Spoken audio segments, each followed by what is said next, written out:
네, 오늘 말씀은 욥기 강의 19번째 시간이고요. 제목은 종교적 설교라는 제목입니다.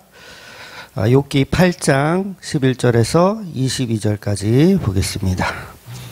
욥기 8장 11절에서 22절까지 같이 읽을게요. 완골이 진벌 아닌 데에 크게 자라겠으며 갈대가 물 없는 데서 크게 자라겠느냐. 이런 것은 새순이 돋아 아직 뜯을 때가 되기 전에 다른 풀보다 일찍 마르느니라. 하나님을 잊어버린 자의 길은 다 이와 같고 저속한 자의 희망은 무너지리니 그가 믿는 것이 끊어지고 그가 의지하는 것이 거미줄 같은즉 그 집을 의지할지라도 집이 서지 못하고 굳게 붙잡아 주어도 집이 보존되지 못하리라. 그는 햇빛을 받고 물이 올라 그 가지가 동산에 뻗으며 그 뿌리가 돌무더기에 서리어서 돌 가운데로 들어갔을지라도 그것에서 뽑히면 그 자리도 모르는 채 하고 이르기를 내가 너를 보지 못하였다 하리니 그 길의 기쁨은 이와 같고 그 후에 다른 것이 흙에서 나리라. 하나님은 순전한 사람을 버리지 아니하시고 악한 자를 붙들어 주지 아니하심으로 웃음에 내 입에 즐거운 소리를 내 입에 채우시리니 너를 미워하는 자는 부끄러움을 당할 것이라. 악인의 장막은 없어지리라. 아멘. 네, 사실 여기 아멘을 붙여야 될지 말아야 될지. 네, 여기 사실 욥의 친구 빌닷의 말을 지금 계속 이어서 보고 있는 거거든요. 사실은 아멘의 의미는 물론 아멘 하셔도 돼요. 아멘 하시는 이유는 이걸 문자적으로 해석하는 게 아니라 우리는 예수 그리스도로 해석해서 아멘이라고 이렇게 화답을 하는 겁니다. 그래서 지난번에 다루었던 말씀에 이어서 계속해서 빌닷은 욥에게 하나님의 말씀을 전하는 것이 아니라 그러니까 조상들의 남긴 지혜를 전하고 있는 거예요. 그러니까 지난 시간에 기억나시는지 모르겠지만 이 빌닷이 갖고 있는 이 설교의 이 핵심은 뭐였냐면 어디서 가져왔냐면 우리 조상들의 지혜. 그러니까 내려오는 전례, 유래 이런 거를 가지고서 설명하는 거예요. 그러니까 말로는 지금 하나님의 말이라고 빌닷은 지금 설교하고 있지만 인간들이 만들어 놓은 어떤 그런 관행이나 전통을 가지고 쉽게 말해서 종교와 철학을 가지고 욥에게 설교하고 있는 거죠. 그래서 겉보기에는 오늘 본문의 내용이 다 맞는 것처럼 들려요. 이게 조상 대대로 내려오는 이야기니까 맞는 것처럼 들립니다. 그러니 빌닷은 계속해서 세상이 추구하는 말들. 그래서 요거를 이제 이 빌닷의 말을 이렇게 분석해 보면 결국은 이제 권선징악, 그런 말, 그 다음에 인과응복, 그 다음에 지성이면 감천이다. 이런 조상들에게 받은 그런 거짓된 지혜를 가지고 설교하는 거예요. 그러니까 거짓되다라는 말은 그 말이 틀렸다는 게 아니라 하나님과 다른 말. 그래서 거짓되다고 하는 거죠. 그래서 즉 비복음적인 종교적인 논리를 추구하는 설교를 빌닷은 계속 욥에게 하고 있더라는 거죠. 즉 인간들은 하나님을 알 수 없거든요. 하나님을 절대 알 수 없습니다. 그래서 인간들이 나름대로 하나님을 연구하여 내린 결론을 가지고 하나님은 이런 분이다, 하나님은 저런 분이다 라고 생각하는 검증된 어디에서 검증? 조상들에 의해서 검증된 말씀을 가지고 욥에게 이야기하고 있다는 거예요. 여러분 우리가 하나님에 관해서 연구하는 거를 이걸 신학이라고 그러잖아요. 신학. 그래서 목사님이 되려면 신학교에 가서 이제 신학을 공부해야 돼요. 근데 그 신학이란 말은 하나님을 연구하는 학문이죠. 하나님에 대해서 연구하는 학문. 그래서 이런 하나님을 연구하는 데 있어서 우리 가장 중요한 게 뭐냐면 사실 성경을 가지고 하나님을 연구해야 되거든요. 근데 왜냐하면 하나님의 계시가 성경이기 때문에 보여주는 만큼 우리는 그분에 대해서 알 수 있지 보여주지 않은 거를 우리가 하나님에 대해서 어떻게 알아요? 그러니까 성경이 아닌 것을 끌어다가 신학이라고 이야기하면 돼요, 안 돼요? 그러면 안 되는 거예요. 근데 이상한 건 그런 신학 속에서도 여전히 세상적인 전통 방식이 그대로 다 들어있다는 거죠. 물론 신학이 필요 없다는 게 아니에요. 신학은 필요합니다. 왜냐하면 믿음이 성장하는 과정이고, 그 다음에 우리 믿음의 선배들이 걸어온 길에 뭐 그런 이야기들이 있기 때문이죠.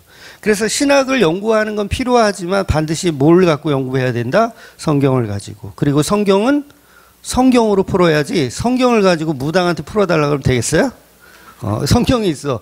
이게 무슨 얘기인지 몰라. 뭐 가증한 것이 어쩌고 저쩌고 막 써 있는데 이거 모르겠어. 그러니까 무당을 찾아가서 이 무당도 신을 믿는 사람이니까 당신이 믿는 신이 이 성경을 어떻게 해석하는지 좀 알려달라.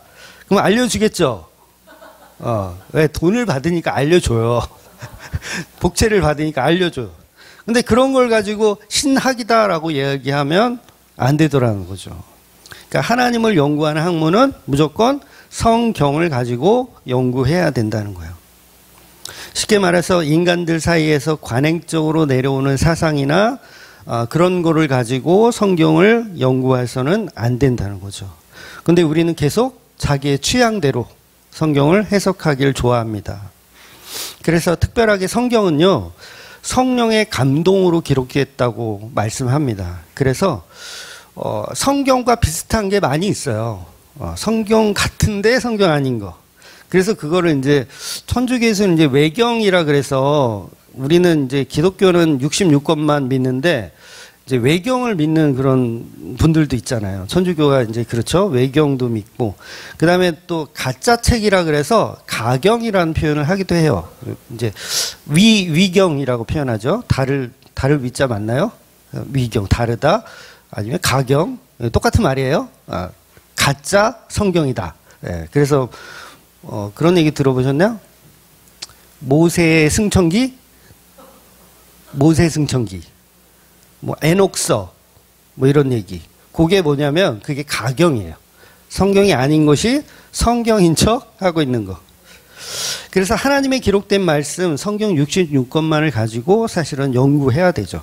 그러니까 다른 사상이나 뭐 그런 것을 이렇게 신학 안에 집어넣어서는 안 돼요. 물론 신학을 해석하는데 어떤 그런 도움을 줄 수 있는 정도로는 이해할 수 있겠지만 그게 신학 안으로 들어와서는 안 된다는 거죠.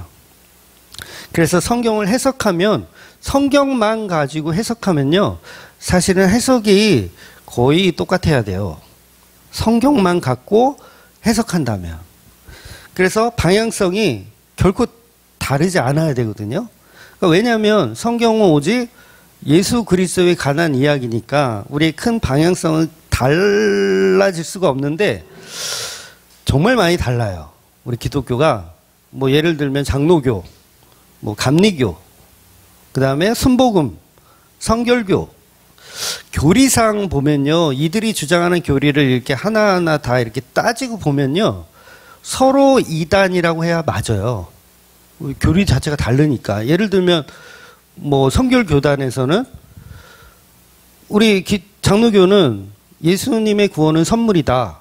하나님의 절대 주권이며 창세 전에 선택된 구원이다. 그런데 성결교는 약간 다르거든요. 그 구원론 자체가 뭐냐면 그렇기는 하지만 우리도 열심을 내야 되고 하나님을 믿어드려야 된다라고 생각해요. 우리도 하나님을 믿어드려. 그러니까 창세 전에 선택을 했더라도 우리가 하나님을 믿어줘야 된다. 그러니까 교리적으로 이게 서로 안 맞잖아요. 그러니까 서로 이단이라고 해야 맞아요. 근데 안 하죠. 안 하잖아요. 보통은 안 하잖아요. 그냥 감리교고 순복음도 뭐 체험신앙이 성령 받았다. 그거 다 가짜거든요. 근데 이단이라고까지는 얘기를 안 해요. 그 무슨 얘기예요? 성경 가지고 다 각자의 취향대로 해석하고 있다라는 거죠. 왜냐하면 어디서 끌어와서 자기의 사상, 자기의 사고를 끌어다가 성경을 해석하더라는 거예요. 그래서 저는 이제 그 신학의 분과가 여러 가지가 있어요. 뭐 성경신학, 역사신학, 뭐 조직신학, 뭐 설교학, 실천신학, 뭐 이런 식으로 여러 분과가 있거든요. 그 중에서 저는 조직신학을 공부하신 분들이 저는 참 대단하다고 생각이 들어요. 그러니까 이건 비아냥이에요.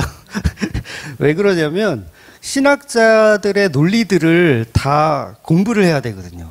그러니까 그러니까 조직 신학이라는 게 성경을 이렇게 쪼개가지고 그거를 이렇게 연구하는 분과예요. 그러니까 굉장히 광범위하죠.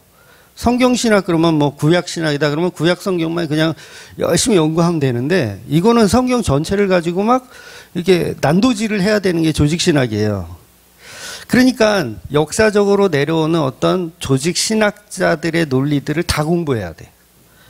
책이 얼마나 두꺼운지 아세요? 조직 신학 책, 뭐 인간론, 뭐 교회론, 뭐 종말론 이런 책들이 이렇게 분과별로 또 있어요. 조직 신학 안에도 책이 막 이렇게 두꺼워. 그거를 다 공부해야 돼. 네, 그래서 대단하다. 비아냥이니까 좀 웃어주세요. 그러니까 예를 들면 우리가 성찬식을 하잖아요. 교회마다 성찬식을 할 때 떡과 포도주를 먹는 거 가지고 의식이나 방법론에 관해서 물론 천주교와는 전혀 다르죠. 그런데 개신교 안에서도 그거를 해석하는 방식들이 다 달라요. 그러니까 루터가 다르고 칼빈이 다르고 쯔뱅글리가 달라요. 그러니까 종교개혁자 3인의 그 대표적인 3인인데 그분들도 서로 의견이 다른 거야.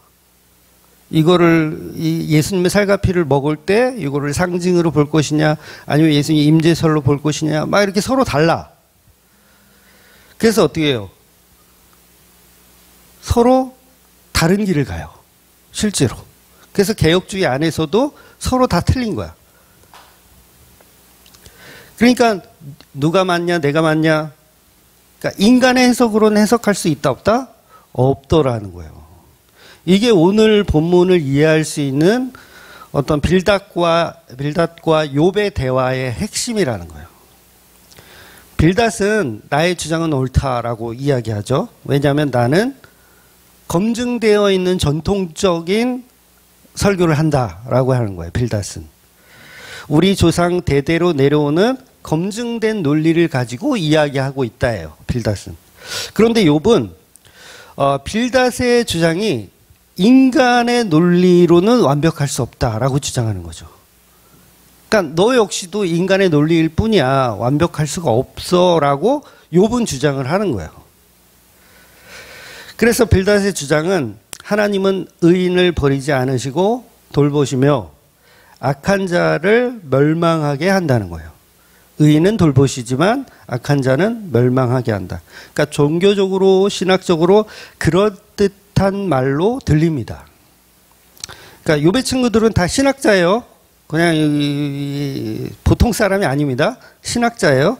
그래서 빌닷의 설교를 오늘 쭉 우리가 읽었는데 들어보면 문학적으로나 종교적으로나 설교가 상당히 탁월해요.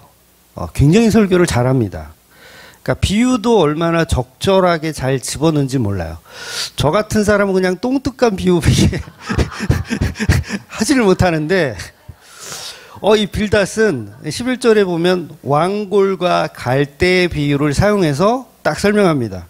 그러니까 왕골은 저도 처음에 이게 임금님이 쓰는 뭐 임금님이 거하는 곳인가 이렇게 생각했는데 그건 아니고 왕골은 늪지에서 사는 그런 풀 이름이라고 하더라고요. 세번역 성경으로 보면 이렇게 되어 있어요. 11절 보면 늪이 아닌 곳에 왕골이 어떻게 자라겠으며 물이 없는 곳에 갈대가 어떻게 크겠느냐. 물이 말라버리면 왕골은 벨 때가 아직 멀었는데도 모두 말라 죽고 만다. 하나님을 잊은 모든 사람의 앞길이 이와 같을 것이며 믿음을 저버린 사람의 소망도 이와 같이 사라질 것이다. 설교 잘하죠? 탁월해요. 그러니까 하나님께 소망을 가지고 있으면 하나님이 물을 공급해 주셔서 왕골과 갈대가 잘 자라지만 하나님의 공급이 끊어지면 물이 말라버리면 아직 벨 때가 되지 멀었는데도 왕골과 갈대는 죽어버리고 만다. 그러니 여러분 하나님을 의지하십시오. 하나님을 떠나지 마십시오. 그분이 공급하는 물을 꼭 달라붙어 소망을 가져야 됩니다. 아무 교회나 가보세요. 다 이런 설교하고 있어요. 네. 그리고 빌닷은요 14절부터는 거미줄에 비유해요. 설교를 너무 잘해. 거미줄에 비유합니다. 소망이 없이 사는 사람의 믿음은 거미줄에 불과하다. 아무리 화려하게 지은 것 같아도 금방 끊어져 버리고 마는 것이다. 욥에게는요, 아주 적절한 설교예요. 욥에게는. 너는 지금 망하고 병들어 죽고 있지만 하나님께 소망이 있어. 절망하지 마. 지금이라도 하나님께 소망을 갖고 정말 흠잡을 데 없는 그런 사람으로 살아갈 수 있어 라고 이야기하는 거죠. 정말 설교를 잘해요. 너무 잘합니다. 그리고 16절은요, 16절부터는 비유가 또 바뀌어요. 얼마나 잘하는지 몰라. 마치 예수님이 그 씨 뿌리는 농부의 비유 하셨잖아요. 그거처럼 또 16절부터는 비유를 적절하게 또 바꿔요. 16절 보면 비록 햇빛 속에 싱싱한 식물과 같이 동산마다 그 가지를 뻗으며 돌무더기 위까지 그 뿌리가 엉겨서 돌 사이에 뿌리를 내린다 해도 뿌리가 뽑히면 서 있던 자리마다 저마다 나는 너를 본 일이 없다 모른 채 할 것이다. 이렇게 설교를 하는 거예요. 그러니까 식물이 햇빛을 받으면 싱싱하게 잘 자라잖아요. 막 자라. 그래서 그 뿌리에서 나온 가지들이 막 여기저기 엉켜서 막 열심히 자라요. 그러다가 예를 들면 막 이게 식물이 하나가 아니잖아요. 여러 식물이 있잖아요. 그럼 서로 막 엉키게 자라요. 자라다 보니까 식물 하나가 뿌리가 딱 뽑혔어. 그러면 그 줄기만 어때요? 쓱 시들어버리죠. 마치 똑같은 식물처럼 자라고 있다가 같은 식물인 줄 알았더니 얘는 뿌리가 뽑혀서 내 옆에서 같이 자라다가 얘는 싹 사라지는 거예요. 시들어. 언제 있었냐는 듯 사라지게 된다. 너무 설교 잘하지 않아요? 그러니까 문학적으로 설교를 너무 잘하고 있어요. 우리가 세상에서 엉켜서 서로 이렇게 다 살아요. 여러분이. 다 똑같이 사는 것 같지만 결국 어떤 사람은 뿌리가 말라서 언젠가는 사라진다는 거예요.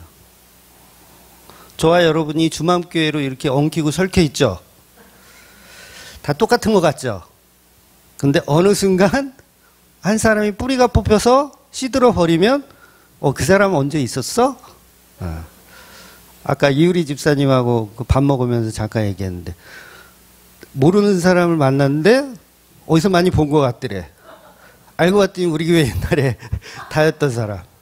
그런 식으로 이거 비유가 적절하지 않네. 그런 식으로 같이 있는 것 같지만 어느 순간 사라져버리고 만다는 거예요. 그러니까 온데간데 없어진다. 그러니까 하나님께 뿌리를 단단히 고정하고 있어야 한다. 얼마나 설교를 잘합니까? 멋진 설교죠.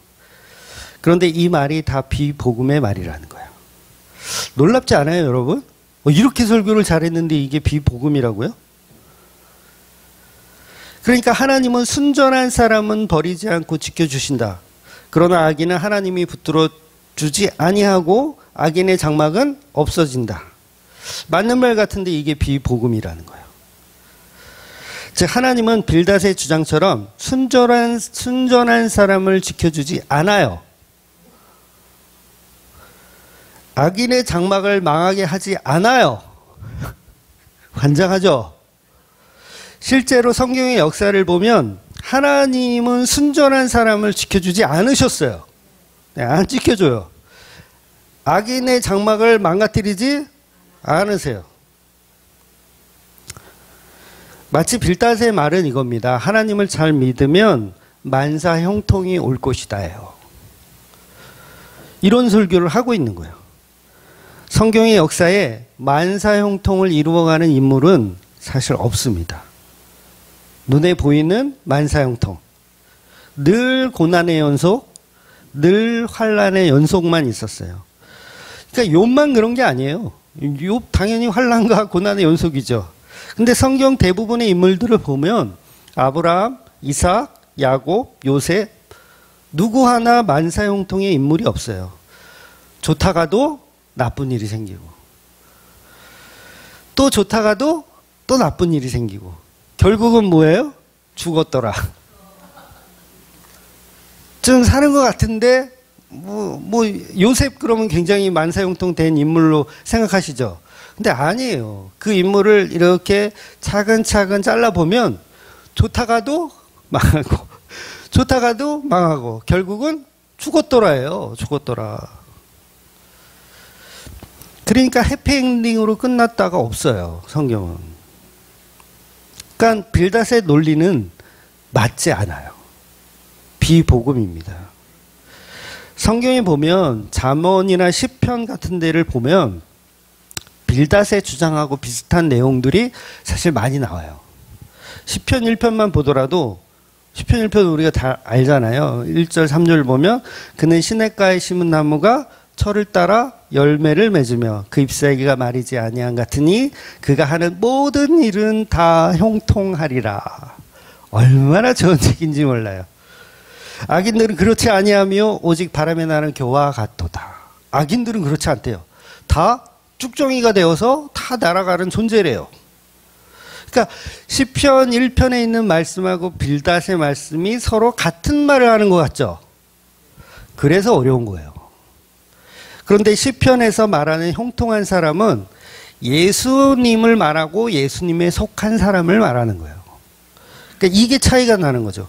그러니까 빌닷이 주장한 하나님께 속한 사람은 빌닷이 전통적으로 믿어오는 종교적인 하나님에 속해 있는 사람을 이야기하는 것이고, 시편이 말하는 이 복된 사람은 예수 그리스도 그리고 그분에게 구속되어 있는 사람들을 이야기하는 거예요. 그러니까 문학적인 내용은 똑같지만 해석을 달리해야 된다는 거죠. 지금 세상 보세요. 예수 안 믿는 사람 얼마나 잘 살아요. 여러분 이단 중에서 가난한 이단 보셨어요? 물론 가난한 이단은 성공하지 못했으니까 뭐 알려지지 않았겠지만, 여러분 신천지가 그 자산이 공개된 거를 제가 한번 봤거든요. 자산 신천지가 얼마나 돈이 있나? 5천억이 넘는데요. 갖고 있는 돈이. 그러니까 탈퇴자들의 말에 의하면 5천억이 뭐냐, 조단이다. 조단위로 가지고 있다라고 이야기를 하더라고요. 그래서 또 제가 하나님의 교회는 그럼 얼마나 있나 조사해 봤더니 거기는 3조에서 4조가 있대요. 3조. 이게 감이 안 오죠? 3조, 4조가. 그러니까 이게 감을 조금 주려면 우리나라에서 가장 부자가 삼성전자 이재용 회장인데 그분이 10조, 15조 사이래요. 갖고 있는 이 돈이. 그리고 그 밑으로는 다른 LG나 이런 그룹들, 정몽준 이런 사람들은 다 그냥 1단위 조예요. 3조, 4조 이렇게 되는 거예요. 그러니까 하나님의 교회가 이 자산으로 보자면 거의 LG나 대우나 현대만큼 뭐가 있다? 돈이 있는 거야. 어떻게 된 거예요? 어떻게 된 거예요? 악한 자들이 망하게 하신다는 하나님이 아니네요. 그쵸? 아니, 우리 교회는 한 달 벌어 한 달 쓰는데. 한 달 벌어 한 달 쓰는데. 저희가 예를 들어서 한 달에 1,000만 원이 들어오면 1,000만 원을 거의 다 쓰거든요. 1,000만 원 들어오면 1,000만 원을 다 써요. 그런데 지금 지난주에 우리 재정보고 했을 때 500만 원 남았잖아요. 이거는 반달 쓸 돈이에요. 보름치 쓸 돈. 그러니까 하루 벌어 하루 쓰는데, 아니 이단들은 조 단위로 있어. 조 단위로. 와, 그들은 얼마나 호의호식하며 또 살아요. 좋은 거는 다 처먹을 거 아니야. 신앙 부러워. 그런데 복음 전하시는 분들 우리가 잘 몰라서 그렇죠. 아마 전국에 지금 복음 전하는 목사님들이 계실 텐데, 그 목사님들은요, 제가 봤을 때 한 교인 10명도 안 되는 그 지하 교회에서 구질구질하게 생활하고 있는 목사님은 수천 명 될 거예요. 제 느낌상 그래요. 수천 명. 남겨진 사람 그 있잖아요. 7천 있다고. 그러니까 지역적으로 계산해도 그래도 몇천 명은 한국 교회에 지금 지하 이 교회에서 복음 전하고 있는 목사님이 있으실 거라는 거예요. 그럼 뭐야? 오늘 빌닷의 말하고 안 맞잖아요. 여러분, 우리 주맙교회가 인터넷에 좀 알려졌잖아요. 아니에요? 유튜브도 100만, 조회수 100만 나오는 사람이 어딨어. 목사 중에. 목사 중에 아이돌이잖아요. 아니에요? 저 옛날에 그런 얘기 들었는데, 아이돌이라고? 야, 그렇게 조회수가 어떻게 나오냐고? 그러니까 우리 교회는 그래도 인터넷으로 알려졌으니까 우리가 그래도 자립을 한 거예요. 시즌 1이 끝나고 정말 우리 집사람하고 사촌동생하고 이렇게 예배 드려다가 인터넷으로 대박이 나서 여러분들이 찾아오신 거지, 안 그랬으면 지금도 한 10명 미만으로 아마 저 목회하고 있을 거예요. 평일에는 뭐 택배를 한다든가 뭐 이렇게 배달 그거 하고, 주일날은 이렇게 10명 미만 데리고 이렇게 복음 설교하고. 아니에요? 맞잖아요. 그러니까 그렇게 하시는 목사님들이 지금 전국에 수천 명이 계시다니까. 그러니까 순전한 사람은 지켜주시고 형통하게 하시고 재물을 이렇게 보내주시고 건강을 보내주시고 이렇지 않더라는 거예요. 그러니까 빌닷의 주장이 맞아요, 안 맞아요? 안 맞아요. 안 맞아. 그러니까 문학적으로 종교적으로 설교를 너무 잘하고 있지만 하나님은 그런 방법으로 쓰지 않으신다는 거예요. 정말 법이 없어도 순진하게 사는 사람이 구원 받습니까? 구원 못 받아요. 그래서 빌닷의 주장은 종교적인 가르침일 뿐이라는 거예요. 종교적으로는 탁월한 설교이며 정말 설교 잘하는 A+짜리 설교지만, 그러나 빌닷의 주장은 욥에게 종교적인 신념을 가지고 너도 악인의 편에서 고집 부리지 말고 죄를 인정하고 종교적인 하나님을 믿고 나아오라는 거예요. 맞는 말이지만 복음이 아니더라는 거죠. 지금도 수많은 대형 교회들, 그러니까 자립했다고 하는 교회들, 성공했다라고 하는 교회들은 거의 대부분 빌닷의 설교를 하고 있습니다. 아무 대형교회 설교 들어보세요. 제가 자신 아는데요. 아무 대형교회 설교 들어보면 다 빌닷의 주장하고 거의 똑같아요. 성경 가지고 하나님이 계시니 하나님을 이렇게 믿어야 됩니다. 저렇게 믿어야 됩니다. 다 그렇게 얘기합니다. 헌신, 봉사, 충성해야 됩니다. 그분만이 우리의 공급처이십니다. 우리가 드리는 헌금을 하나님은 흠양하십니다. 다 쉽게 드릴 수 있는 말들이에요. 하나님이 이렇게 흠양 우리가 드린 이 충성, 봉사, 헌금을 이렇게 흠양 기뻐하신다. 이게 제가 지금 농담 삼아 이렇게 비아냥거리지만 실제로 교회들이 다 그러고 있어요. 그러니까 교회 그 주보에 보면, 물론 우리 교회도 그 연보자 명단을 기록하지만 어떤 교회 갔더니 이렇게 써 있더라고요. 향기로운 제물, 지난주 올린 향기로운 제물 해가지고 그 밑에 명단이 기록되어 있어요. 그러니까 향기로운 제물을 하나님께 드렸다는 거 아니에요, 본인들이. 그리고 그 이름을, 야, 우리가 이렇게 향기로운 제물을 하나님께 올려드렸어. 그런데 그게 복음이 아니더라는 거예요. 그러니 목사들이 여러분 이렇게 사세요, 저렇게 사세요, 자꾸 끄집어내면 그게 종교적인 가르침인 거예요. 진짜 복음은 뭐냐면 예수님이 다 하셨다. 우리가 향기로운 제사를 드려서 하나님이 기뻐하시는 게 아니라 이미 십자가로 기뻐하신다예요.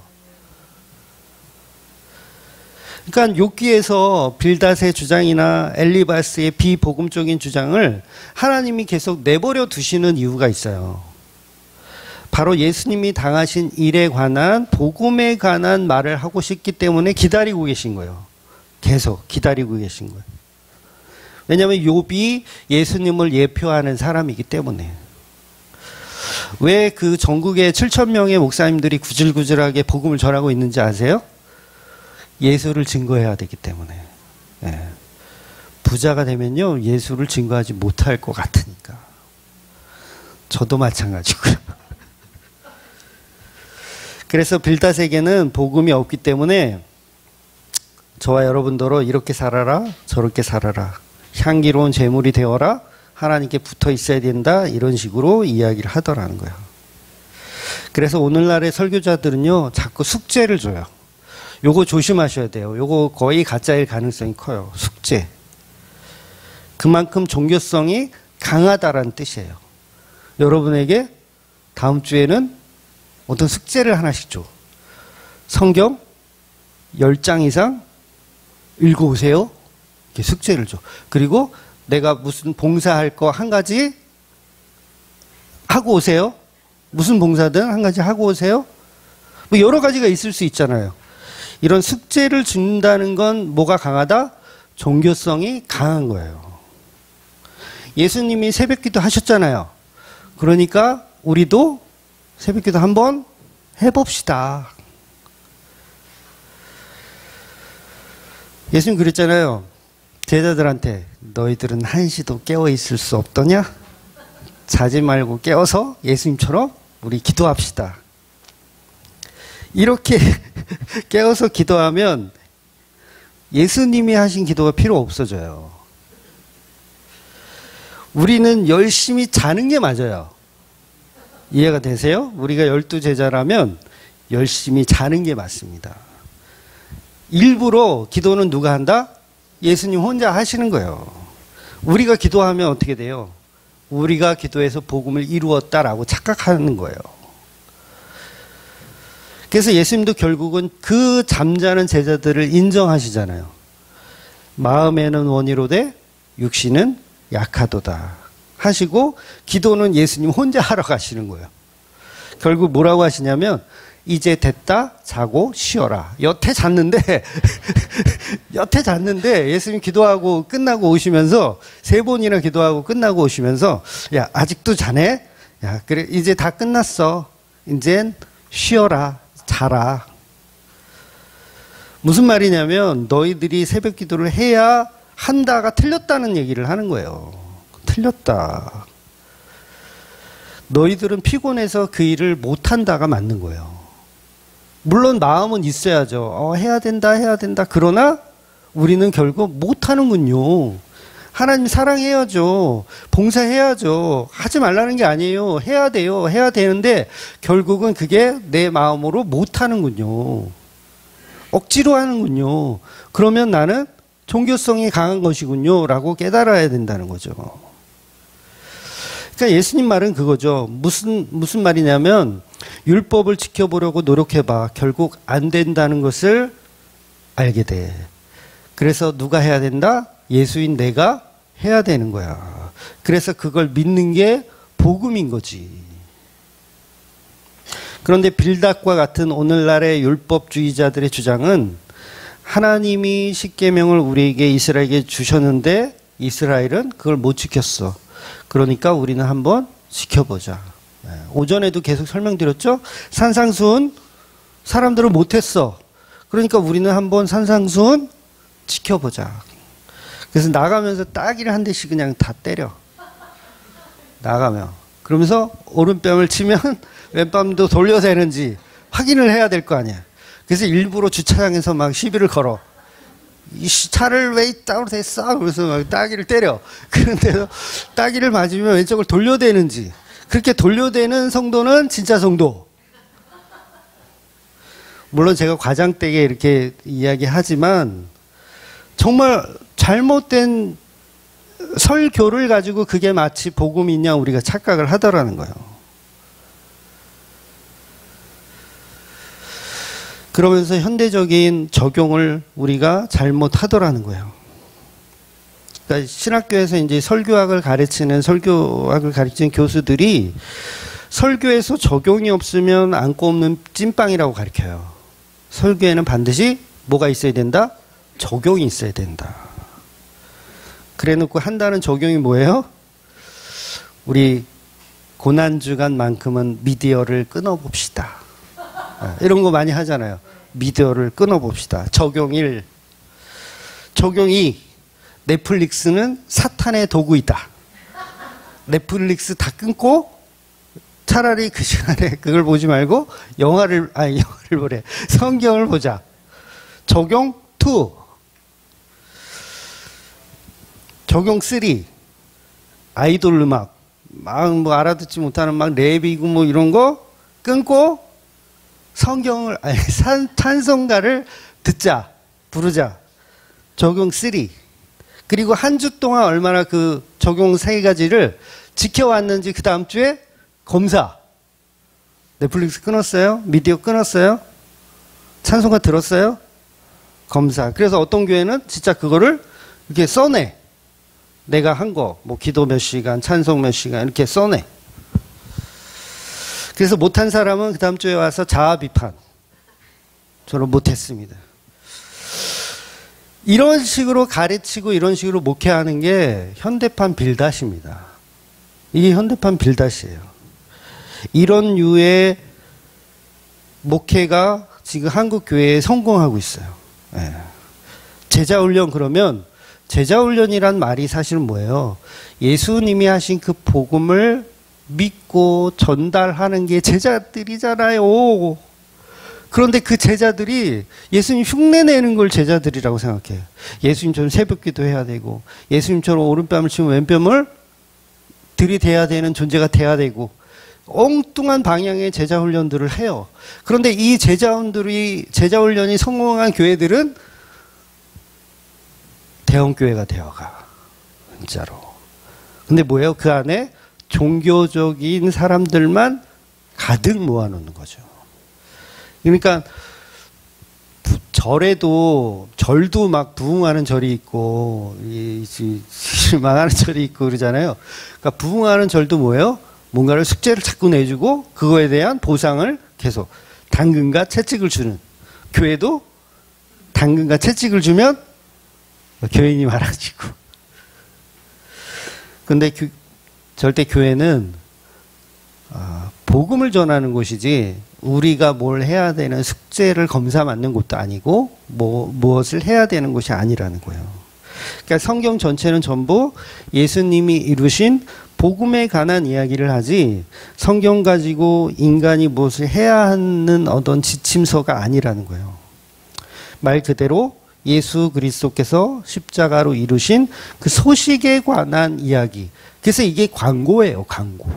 복음은 곧 광고. 예수님 뭐 하셨다? 이거 광고. 결혼하셨다? 뭐 하셨다? 경고. 쉽게 말해서 88 올림픽 무사히 끝났습니다 라는 광고예요. 88 올림픽 너무 고전인가? 88 올림픽 무사히 끝났습니다 라는 광고. 그런데 이 광고를 아직도 이루지 못한 올림픽으로 생각하는 거예요, 우리가. 88 올림픽 이미 끝났죠? 벌써 몇 년 전이야? 40년 됐나요? 네. 근데 사람들이 모여서 우리 응원하러 가야지. 88 올림픽 응원하러 가야지. 나 수영. 그래도 수영 이렇게 몸매도 보고 수영. 나는 제조. 태권도 응원하러 가야지. 막 이러고 있는 거예요. 그 말이 아니라 88 올림픽 성대하게 잘 끝났습니다라는 광고를 한다고요. 근데 우리는 여전히 교회에서 응원하려고 그래. 아직 안 끝난 걸로. 그러니까 선수들이 이룬 업적을 찬양하고 경배하며 그를 추앙하라는 건데 이 광고의 목적이 근데 자기들이 아직도 88 올림픽이 해야 되는 걸로 알아.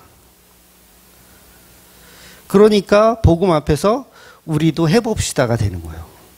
예수님이 십자가에 다 이루셨는데 우리도 해봅시다. 이 말이 돼요, 안 돼요? 말이 안 되는 거예요. 그러니까 적용 1, 적용 2, 적용 3 이러고 있으면 예수님 뭐라고 하시겠어요? 뭘 자꾸 적용하니? 내가 다 끝냈는데. 그러니까 내가 끝낸 일을 너희들은 기뻐하고 그 일들을 나누고 그 일들을 묵상하는 게 예배야 라고 얘기하는 거죠. 그러니까 전부 종교적인 기독교적인 껍데기를 믿고 있는 거예요. 알맹이를 안 믿고 껍데기. 그러니까 아직도 율법에 매여서 이렇게 삽시다, 저렇게 삽시다, 술을 끊읍시다, 담배를 끊읍시다, 넷플릭스를 끊읍시다. 제가 자주 예를 들어서 설명한 것처럼 진짜 사랑하는 부부는 서로 각서 같은 걸 안 써요. 쓸 필요가 없어. 눈만 뜨면 보고 싶어야 하니까. 그냥 달라붙어 있어가지고. 그러니까 각서를 쓴다는 건 뭐예요? 이 인간이 계속 술 처먹으면서 집에 안 들어와. 그러니까 각서를 쓰는 거잖아요. 일주일에 한 번은 뭐 집에 와서 저녁을 먹기로 각서를 써. 얼마나 집에 안 들어오면 각서를 써. 근데 사랑하면 일찍 들어가야 안 들어가요? 왜 반응이 없어? 물론 때로는 사랑하지만 늦게 들어갈 수 있지만 이해가 되시죠? 근데 사랑이 없으면 없을수록 계속 각서는 늘어나는 거예요. 적용이 늘어난다고요. 뭐 해야 된다, 뭐 해야 된다. 여러분, 성경이 예수님의 말씀인데 예수님 사랑하면 말씀을 들어라 들어라 하지 않아도 듣잖아. 심리 얘기 너무 궁금해요. 다음 주 그러니까 미혹에 대해서 말씀하신다고 목사님 하셨는데 평소에는 예고를 안 주시거든요. 우리 목사님이. 그냥 그 설교로 딱 끝내요. 왜냐하면 제가 예고를 안 드리는 이유가 있어요. 왜냐하면 제가 언제 죽을지 몰라서. 이거 예고를 했다가 다음 주에는 제가 미혹에 관해서 설명드리겠습니다. 딱 그랬는데 제가 무슨 사건이 생겨서 설명 못 드릴 수도 있잖아.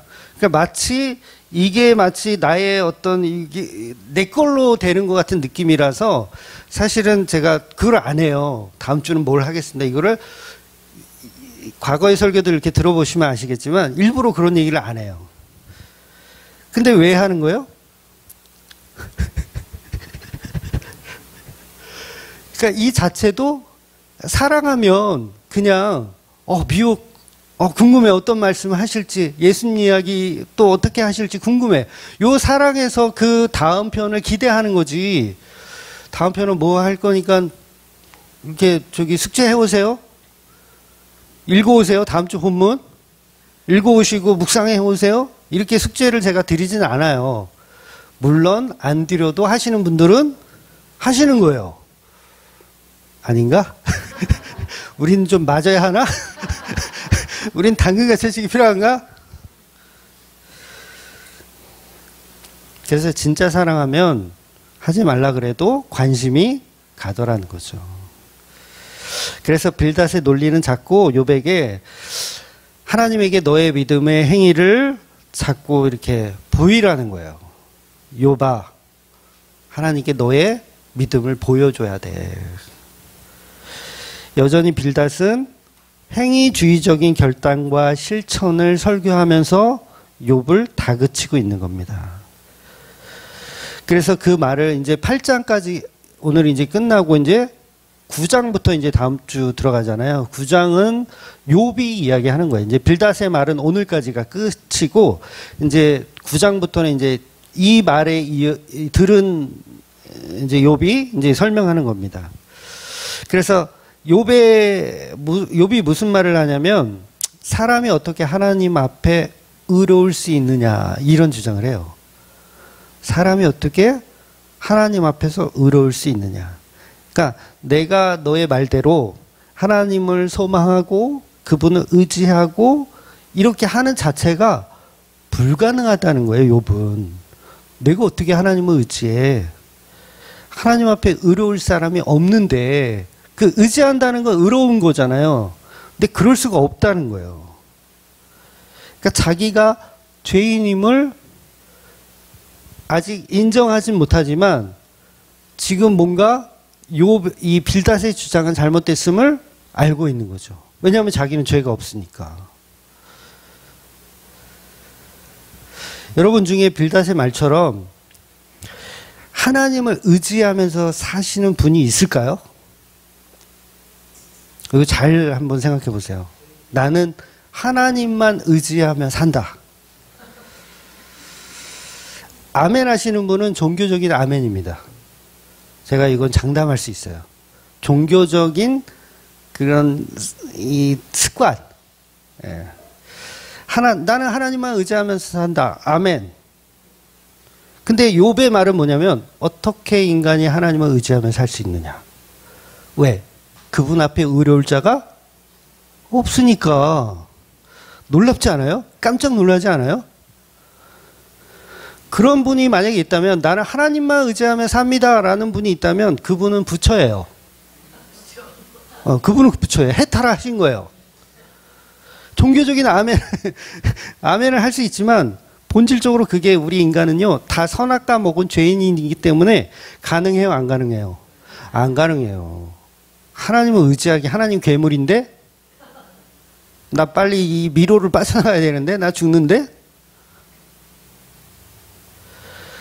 우리는 다 보이지 않게 돈을 의지합니다. 권력을 의지하고 명예를 의지해요. 저부터도요. 그 교회 이제 오전에 이제 자리가 이제 꽉 차고 그러니까 이제 생각을 하죠. 아, 넓혀야 되나? 아, 금능력 앞으로 가고 싶은데. 그러면 이 네이버에 이제 쳐봐요. 혹시 교회가 혹시 싼 게 나온 게 혹시 없나? 미쳐도 단단히 미쳤죠? 네. 가끔 이렇게 쳐봐요. 근데 지난주에 쳐봤는데 교회가 3층짜리 건물이 나왔어. 또 제가 또 아는 교회야. 네. 금천이니까 알죠. 3층짜리 교회 건물이 나왔는데 이게 10억이에요. 10억에 나왔어. 3층짜리 건물이. 네? 사는 값이. 사는 값이. 그러니까 교회를 하고 있어요, 지금. 하고 있는데 그 교회는 이제 이사 가야 되니까 요 3층짜리 건물을 10억에 이제 내놓은 거야. 그러니까 제가 그거 보면서 아, 그림의 떡이다. 그림의 떡이다. 그러니까 제가 왜 그림의 떡이다라고 생각했을까요? 뭘 의지한 거예요? 돈을 의지한 거예요. 보이잖아요. 만약에 하나님만 의지했다면 10억짜리 나왔네. 여기 바로 들어가지 뭐. 하나님만 의지해요. 돈은 하나님이 알아서 왔어요. 그거 맞잖아요. 그게 하나님 의지하는 거 아니에요? 그런데 저는 10억이 없으니까 10억이 뭐야? 1,000만 원도 없어. 그러니까 그림의 떡이다. 그러니까 나 스스로도 하나님을 의지하고 있는 게 아니라 돈을 의지하고 있는 거예요. 하나님 제가 1,000만 원을 어떻게 해볼 테니까 9억 9천만 원은 하나님이 주실 것입니다. 저는 하나님만 의지합니다. 이건요 종교적으로는 가능해요. 요게 종교적으로 가능한 거예요. 그러니까 가짜죠. 가짜 믿음이에요. 그게 가짜 믿음. 실제로 이런 목사들이 너무 많아요. 미친 짓 하고 1,000만 원밖에 없는데 10억짜리를 들어가겠다고 은행에 대출 받아가지고 교인들 괴롭히고 성전 헌금하라고. 그게 어떤 믿음이다? 하나님을 의지하는 게 아니라 종교적인 믿음이라는 거예요. 그러니까 하나님을 의지할 수 있는 존재는 있다 없다? 없다예요. 요게 욥이 말하고 싶은 거예요. 없다. 누가 하나님 앞에 의로울 자가 있느냐? 너 빌다 그렇게 씨부리지 말고 마음에 손을 얹고 생각해봐. 누가 하나님 앞에 의로울 자가 있어? 누가 하나님만 의지하면 살아갈 수 있는 자가 누가 있어? 라고 서로 싸우는 거예요. 두 사람의 싸움이 재밌어요. 아주. 그러니까 9,900만 원을 하나님이 해결해 주실 거라는 종교적인 믿음을 가진 그 사람이 하나님이 된 거예요. 그게 선악과 먹었다는 증거고요. 자기가 하나님 된 거예요. 그러니까 그런 이상한 짓을 하는 목사 곁에 있다가는 다 털립니다. 다 털리세요. 도망치셔야 돼요. 그래서 욥이 이제 9장 11절에 이런 표현도 해요. 하나님이 내 곁을 지나가신다 해도 볼 수 없으며 내 앞에서 걸어가신다 해도 알 수 없다. 하나님 볼 수도 없고 알 수도 없다. 말 그대로 우리는 그분을 속일 수가 없다는 얘기를 하는 거예요. 나 하나님만 의지해요? 우리는 그분 속일 수 없어. 무슨 소리야. 그거 너 종교적인 너의 신념일 뿐이야. 그건 믿음이 아니야. 그러니까 빌닷의 말대로 하나님을 의지하며 사는 것, 그게 불가능하다는 거예요. 종교적인 말이다. 내 힘으로 그냥 하나님을 의지하는 척 사는 거죠. 그래서 빌닷과 욥의 수준이요, 서로 안 맞는 거예요. 서로 안 맞아요. 빛의 수준이 다른 거죠. 안 맞아요. 그래서 욥은 내가 할 수 없는 것이고 그저 하나님의 은총만 바랄 뿐이다. 욥의 주장은 그거예요. 하나님의 은총만 바랄 뿐이다. 저와 여러분도 그냥 하나님의 은총만 바랄 뿐이에요. 이렇게 살아야지 하나님을 의지하며 하나님이 형통하게 해주신다? 10억 건물을 내가 믿음으로 살 수 있다? 아니에요. 우리는 없으니까 그냥 하나님의 은총만을 기다릴 뿐인 거예요. 9장 15절을 제가 세번역 성경으로 읽어드릴게요. 비록 내가 옳다 해도 감히 아무 대답도 할 수 없다. 다만 나로서 할 수 있는 일은 나를 심판하실 그분께 은총을 비는 것뿐이다. 욥이 하는 말이에요. 은총을 비는 것뿐이다. 나는 아무것도 할 수 없다. 그러니까 내가 하나님을 의지하고 내가 예수님을 의지하는 게 복음이 아니에요. 복음은 예수님이 우리를 붙들고 하나님이 우리를 붙들어 주시는 게 복음이에요. 근데 종교는 내가 붙들려고 하는 거. 그러니까 빌닷은 그걸 주장하는 거죠. 하나님을 의지해라. 안 그러면 네 뿌리가 말라버릴 것이고 안 그러면 네가 망하게 될 것이다. 근데 욥은 무슨 소리냐? 우리가 하나님을 어떻게 의지하냐?